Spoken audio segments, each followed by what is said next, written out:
I'll tell you something. Trying to work on our mental health as we're desperately just trying to survive can feel like rearranging the chairs in the deck of the Titanic. Like, why even bother? But here's the thing. Ideally, we would arrange everything around us so that that stress that's coming from daily life is not there. In some cases, that can be done because we can, remove ourselves from situations, from people, from jobs that maybe are not the best for us. But in some cases, that might actually be a bigger job, like removing systems of oppression. And the thing is, we cannot wait until, we get rid of patriarchy or we get rid of white supremacy or things like that. We still need to be there for ourselves. We need to still take care of ourselves. When I think about this, I like to think about this concept by Peter Levine that's called islands of safety. When he came up with this concept, he talks mainly about, at any given time in our body, there is going to be a place that feels really uncomfortable. We might feel anxiety, we might feel depression, we might feel all of these things that feel extremely uncomfortable. But then most likely we're also going to find places in our body that if not feel really comfortable, at least they're going to feel neutral.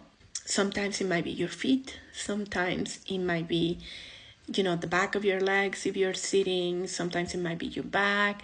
Just finding those places within our body that feel just a tiny bit better. And then what we do is we pendulate between the uncomfortable and the comfortable. So we spend a few minutes in the comfortable, we spend a few minutes in the uncomfortable. I like to extend this concept to our physical environment, to our emotional relationships.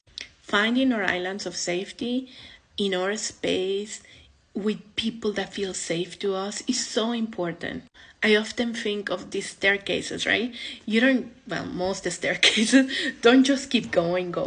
There's always like a little landing, right? So you go up, there's a little landing where your legs get a little bit of a rest, and then you go up again, and then there's a little landing. So it's almost like that little rest is this island of safety in the middle of the storm. And that can be people that feel really, really safe for you. That can be spaces that feel safe for you. That can be time in your day where you can reconnect with safety in the way of a hike or whatever activity nurtures you and makes you kind of just bring your nervous system back down from hyper vigilance, from having to defend yourself, from having to be in constant protection mode, to just be like, you know what? For this 10 minutes, I'm just going to come back into my body and experience safety. This is important because, number one, no nervous system was created to be on ultra high alert 24/7.